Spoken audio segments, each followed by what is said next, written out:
Mark Collins had spent nearly a decade driving long-haul trucks across empty highways, and over time he had grown used to the silence, the darkness, and the strange feeling of being completely alone in the middle of nowhere. But there was one thing he never got used to, and that was the feeling that sometimes, just sometimes, he wasn't really alone, even when the road looked completely empty. And the night he picked up a passenger who should not have existed was the night he realized that some roads don't just lead to destinations. They lead to things that follow you back. It was around 2:40 a.m. when Mark was driving along a remote highway somewhere between Nevada and Utah, the kind of road that stretches endlessly with no signs of life for miles, no streetlights, no buildings, just darkness and the sound of the engine humming steadily. Mark was tired but alert, sipping cold coffee and focusing on the road ahead, when suddenly his headlights caught something standing on the side of the road, a figure completely still, barely visible until he got closer. Mark slowed down instinctively, narrowing his eyes to get a better look. It was a man, standing too straight, too still, facing directly toward the road as if he'd been waiting for something or someone. Mark felt a slight unease, but told himself it was probably just someone stranded, maybe a broken down car nearby. So he pulled over a few feet ahead and rolled down his window, asking if everything was okay. The man didn't respond immediately, and for a moment Mark thought he hadn't heard him, but then slowly, very slowly, the man turned his head, and the movement felt wrong, unnatural, like it was delayed, his face still partially hidden in shadow, and in a low, almost tired voice, he said his car had broken down miles back, and he needed a ride to the next town. Mark hesitated. Something about the man felt off, but he couldn't just leave him there in the middle of nowhere. So he unlocked the passenger door, telling him to get in.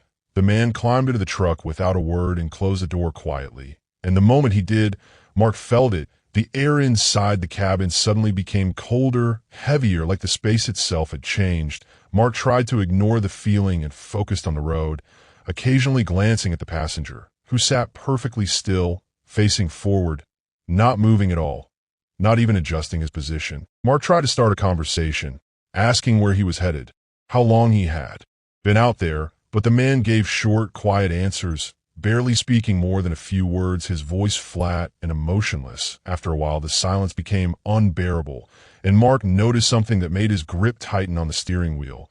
Every time he looked at the passenger, he seemed closer than before, not by much, but enough to notice like he was slowly shifting without actually moving. Mark blinked and looked again, but the man was back in his original position, sitting, normally, staring ahead. Mark told himself it was just his imagination, maybe the lighting playing tricks, but then the man suddenly spoke, asking if Mark ever got tired of driving alone at night. The question felt strange, almost too personal. Mark shrugged it off and said he was used to it, that it was part of the job. The man didn't respond, but after a few seconds, he started laughing softly, a low, hollow sound that didn't feel right. Mark felt a chill run down his spine, and that's when he noticed something in the side mirror. The reflection of the passenger didn't match his position. It looked like he was sitting closer, much closer, almost leaning toward Mark. Mark quickly turned his head to look at him directly, but the man was still sitting normally, facing forward, unmoving. Mark's heart started pounding now, a deep sense of unease settling in his chest. And then suddenly, the man spoke again, telling Mark to stop the truck. Mark looked around and saw nothing but empty road. No lights, no town, nothing that looked like a destination. He told the man there was nothing there, but the man insisted, his voice now sharper, more demanding, telling him to stop. Mark felt something change in the air, like the pressure inside the cabin had increased, and without thinking, he slowed down and pulled over to the side of the road. The truck coming to a stop, Mark turned toward the passenger, ready to ask him what he was doing, but the seat was empty, completely empty. Mark froze, his breath catching in his throat. He looked around the cabin, checking the back, the floor, the door, but there was no one there, no sound of the door opening, no footsteps, nothing. The man had simply disappeared. Mark's heart raced as panic started to take over. He locked the doors immediately and stepped on the gas, driving away as fast as he could, trying to convince himself it was just exhaustion, that he had imagined everything. But then he heard it, a faint sound coming from behind him, inside the cabin, a slow breathing, uneven and heavy. Mark's entire body went stiff. He slowly looked into the rearview mirror, and what he saw made his blood run cold. Sitting in the back of the cabin was the same man, staring directly at him, his face now fully visible, pale and lifeless, his eyes completely black, and his mouth stretched into a wide, unnatural smile. Mark gasped and tried to focus on the road, his hands shaking uncontrollably. The man in the mirror didn't move, didn't blink, just stared, and then slowly, his mouth opened wider, and in a low whisper that echoed unnaturally inside the truck, he said, "We didn't take me far enough." Mark shouted and pressed the gas harder, the truck speeding up, but the lights on the dashboard began to flicker, the engine stuttering slightly, and the road ahead seemed to stretch endlessly, as if it was no longer leading anywhere. Mark's breathing became frantic, his mind racing, and then suddenly, the man in the mirror leaned forward, his face coming closer, closer, until it filled the entire reflection, and then everything went dark for a second. When Mark blinked, the road was gone, replaced by complete darkness outside the windshield, as if he was no longer driving on a road at all, and the only thing he could see was the reflection in the mirror, the man now sitting right behind him, whispering, "Now you don't leave either." And the last thing Mark heard before losing control of the truck was the sound of a door closing from inside the cabin, even though all the doors were locked.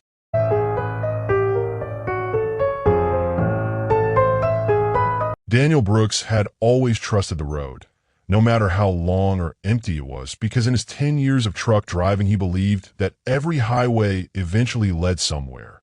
Every mile had a destination, and every strange feeling could be explained by fatigue or isolation. But the night he found himself trapped on a highway that didn't seem to exist anywhere on the map was the night he realized that not all roads are meant to be followed, and some never let you leave once you're on them. Started like any other overnight delivery. Daniel was driving through a remote stretch of highway just after 3 a.m., somewhere deep in the Midwest, the kind of place where the road cuts through endless fields and forests with no towns for miles. The sky was completely dark, no moon, no stars, just a thick black emptiness stretching above him, his headlights carving a narrow path through the darkness. The engine humming steadily as he kept his eyes on the road. Everything felt normal at first, just another quiet night drive, until he noticed the first sign, a green highway sign on the right side of the road that read exit 17 to 2 miles. Daniel barely paid attention to it at first, just another exit marker, but a few minutes later he saw it again, the exact same sign, same words, same distance, positioned exactly like before. Daniel frowned, thinking he must have misread the first one, or maybe there were 2 exits close together. But then it happened again and again, every few minutes the same sign appeared, always saying exit 17 to 2 miles, never changing, never getting closer. Daniel felt a strange unease creeping in. He checked his GPS, expecting to see the upcoming exit, but the screen was frozen, the map showing a straight line that didn't move no matter how far he drove. He tapped the screen, restarted the system, but it didn't fix anything. The GPS kept resetting to the same point, as if he wasn't moving at all. Daniel's grip tightened on the steering wheel, his heart beating a little faster now. Something wasn't right. He looked at the odometer. The miles were increasing, proving that he was driving, but the surroundings didn't change. The road looked exactly the same empty darkness, the same endless stretch ahead. And then he saw something that gave him a small sense of relief. Far in the distance, he spotted another truck, its red tail lights glowing faintly in the darkness. Daniel exhaled slowly, feeling less alone. He pressed the gas, slightly, trying to catch up, but no matter how fast he drove, the distance between them didn't change. The truck stayed the same distance ahead, not getting closer, not falling behind, just there like it was stuck in the same place. Daniel honked his horn, the loud sound echoing through the empty highway. But the truck didn't react. It didn't slow down or change lanes. It just kept moving forward at the same steady pace. Daniel felt a strange tension building in his chest. And then suddenly, without warning, the truck's lights went out, completely disappearing into the darkness. Daniel slammed on the brakes instinctively, his tires screeching against the road. But when he looked ahead, there was nothing there. No truck, no lights, just empty roads stretching into blackness. His breathing became heavier, panic slowly creeping in, and then he heard it, the sound of an engine behind him, loud and growing closer. Daniel looked into his rearview mirror, and his stomach dropped. The same truck was now behind him, its headlights still off, moving fast, far too fast, closing the distance in seconds. Daniel pressed the gas pedal, trying to speed up, but the truck followed closely, staying just behind him, its dark shape barely visible, like a shadow moving on the road. Daniel's hands began to shake. He swerved slightly, trying to lose it, but the truck matched his movements perfectly, staying locked onto him. And then slowly, it moved to the side, pulling up next to him. Daniel hesitated for a moment before glancing over, and what he saw made his entire body freeze. The driver's seat was empty, completely empty. There was no one behind the wheel, yet the truck was driving perfectly straight, its steering wheel turning slightly on its own. Daniel felt a wave of pure terror wash over him, his mind struggling to process what he was seeing, and then the empty truck began drifting closer, inch by inch, its massive body moving toward his lane. Daniel shouted and turned his wheels sharply, barely avoiding a collision, his truck shaking violently as he tried to keep control, but the other truck kept coming, silent, relentless, as if it was trying to push him off the road. Daniel pressed the gas harder, his engine roaring as he tried to get ahead. And suddenly, the empty truck sped forward, moving ahead of him again, its shape fading into the darkness. Daniel slowed down slightly, his chest heaving, hoping it was over, but then he saw the sign again, exit. 17 to 2 miles, exactly the same as before. Daniel's fear turned into dread, a heavy realization settling in. He wasn't getting anywhere. The road wasn't changing, it was repeating, trapping him in a loop he couldn't escape. His GPS flickered again, and for a brief moment, it showed something different, a blank screen with a single line of text that read, "No route available," before glitching back to the frozen map. Daniel felt his throat go dry. He looked ahead again, and there it was, the truck's tail lights appearing once more in the distance, as if nothing had happened, as if it had reset along with everything else. Daniel's breathing became uneven, panic fully taking over now.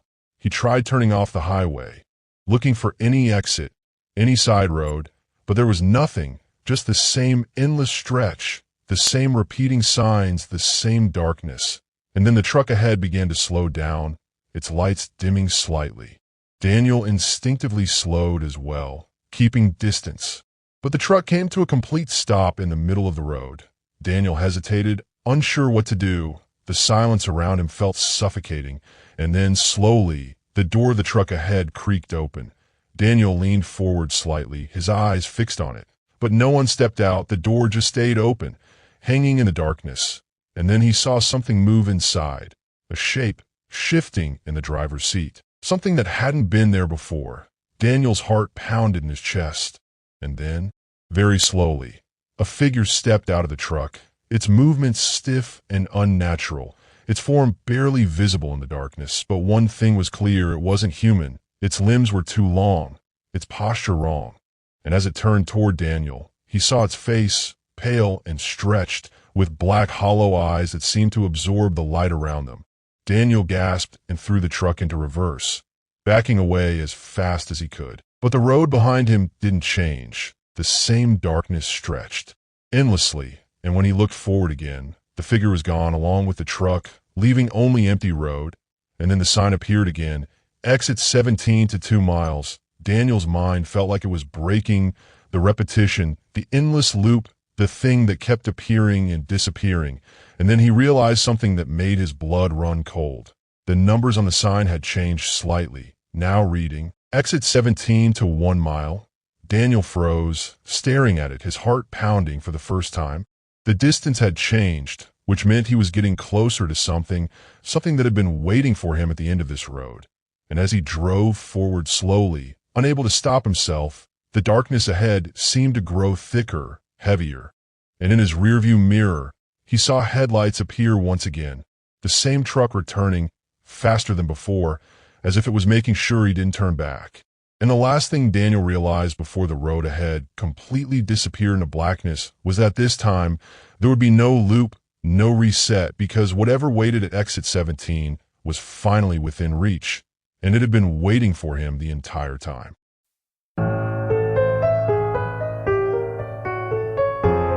Jason Reed had always preferred night driving, the quiet roads, the lack of traffic, the feeling of being completely alone with nothing but the hum of the engine and the endless stretch of highway ahead. But over the years, he had heard stories from other drivers, stories about strange things that happen after midnight, things that don't make sense, things that follow you when you're too far from help. And while Jason never believed any of it, he always remembered one piece of advice an older driver once gave him: never stop for anything you can't explain, and never open your trailer unless you're absolutely sure what's inside. The night everything changed started around 2:15 a.m. Jason was hauling a sealed shipment through a long, isolated highway somewhere in Texas. The road was completely empty. No cars, no lights, just darkness stretching endlessly in every direction. The sky was covered in thick clouds, blocking even the faintest light from the moon, making the night feel heavier, almost suffocating. Jason kept his eyes on the road, sipping from a bottle of water, trying to stay alert, when suddenly he heard it, a dull, heavy thud coming from behind him. From the trailer, Jason frowned, his hands tightening slightly on the steering wheel. He told himself it was probably just the cargo shifting, even though he had personally checked everything before leaving and knew it was secured tightly. He ignored it and kept driving, but a few minutes later, the sound came. Again, louder this time, more deliberate, like something had hit the inside wall of the trailer. Jason felt a small wave of unease, but tried to stay calm, telling himself it had to be something normal. Maybe the straps loosened, maybe something fell, but then the sound came again, 3 slow knocks, evenly spaced, followed by silence. Jason's grip on the wheel tightened, his heartbeat picking up slightly. That didn't sound like cargo. It sounded intentional, like a signal. He looked into his side mirrors, trying to see anything unusual, but all he saw was the long, dark shape of the trailer behind him, moving steadily along the empty road, the darkness swallowing everything beyond the reach of his lights. Jason shook his head and turned up the radio, trying to drown out the silence. But the signal was weak, filled with static, the music barely audible, and then the knocking returned, louder, more aggressive. 3 knocks, pause. 3 knocks again. Jason felt a chill run down his spine, his mind racing with possibilities he didn't want to consider. He reached for his phone and tried calling dispatch, but there was no signal, the screen showing no service, the isolation suddenly feeling very real, very heavy. Jason considered stopping to check the trailer, but something inside him told him not to, that whatever was causing the noise wasn't something he should face alone in the middle of nowhere. So he kept driving, pressing the gas slightly, hoping to reach the next town faster, but the knocking didn't stop. It continued, steady and deliberate, as if whatever was inside was aware of him, aware that he could hear it. And then suddenly it stopped. Complete silence filled the cabin. Jason let out a slow breath, his shoulders relaxing slightly, thinking maybe it was over, maybe it really was just something shifting. But then he heard something worse, a faint scratching sound, coming from right behind him, from the back wall of the cabin. Jason froze, his eyes widening. The sound grew louder, like nails dragging slowly across metal, creating a sharp, uneven noise that sent chills through his entire body. Jason didn't move, didn't even breathe. The scratching continued, moving from one side of the wall to the other, as if something was searching for a way through. And then suddenly, the sound stopped, and for a moment, everything was silent again. Jason slowly exhaled, trying to calm himself. But before he could react, there was a loud bang right behind his seat, so strong it made him jump. And then, slowly, from the narrow space behind him, something began to push through, the panel slightly bending outward. Jason stared in horror as a pale hand forced its way through the metal, the fingers long and thin, bending at unnatural angles as they gripped the edge of the opening. Jason screamed and slammed on the brakes, the truck screeching to a halt on the side of the road. He threw open the door and jumped out, his heart pounding violently, his legs shaking as he ran away from the truck without looking back, the cold air hitting his face as he sprinted into the darkness. But after a few seconds, he realized something that made him slow down. There was nowhere to go, Nothing around him but empty road and endless darkness. His truck was the only thing for miles, the only shelter, the only light. Jason turned back slowly, breathing heavily, staring at the truck in the distance. Its headlights still on, illuminating the road. Everything looked still, quiet, as if nothing had happened. Jason hesitated, his mind telling him to keep running, but his body too exhausted, too shaken. He slowly walked back toward the truck, each step heavy with fear. When he reached it, he stayed outside for a moment, listening carefully, but there was no sound, no knocking, no scratching, nothing. Jason took a deep breath and climbed back into the cab, his hands trembling as he looked behind him. The panel was intact. No hole, no damage, as if nothing had ever forced its way through. Jason felt a wave of confusion mixed with fear, questioning his own sanity. Maybe he imagined it. Maybe the stress was getting to him. He sat there for a moment, trying to calm down, and then slowly started the truck again, deciding he would just finish the drive and forget about everything. But as soon as the truck began moving, he heard it again, a soft whisper coming from right behind him. Inside the cabin, Jason froze, his eyes wide. The whisper grew clearer, forming words in a low, broken voice. "You opened it." Jason's breath caught in his throat. He slowly turned his head, and what he saw made his blood run cold. Sitting in the narrow space behind him, crouched unnaturally, was a figure, its limbs bent in wrong angles, its pale face partially hidden in shadow, its black hollow eyes staring directly at him. Jason let out a terrified shout and tried to open the door, but it wouldn't budge. The handle stuck, as if something was holding it shut from the outside. The figure began to move, slowly crawling closer, its movements jerky and unnatural. And as it got closer, its mouth opened wider, revealing a dark, empty void inside. And in that same broken whisper, it spoke again. "You shouldn't have stopped." Jason struggled with the door, panic overwhelming him, but it wouldn't open, the figure now only inches away, its cold breath brushing against his neck. And then suddenly, the truck began to move on its own, the engine revving as it accelerated forward. Jason's hands no longer on the wheel, the road ahead disappearing into darkness. And the last thing he felt before everything went black was something wrapping around his shoulders from behind, pulling him back into the space where the figure had come from, as if the trailer was no longer behind him, but all around him, and somewhere in the distance, echoing through the empty highway. The sound of 3 slow knocks continued, over and over again, as if whatever was inside had finally found its way out.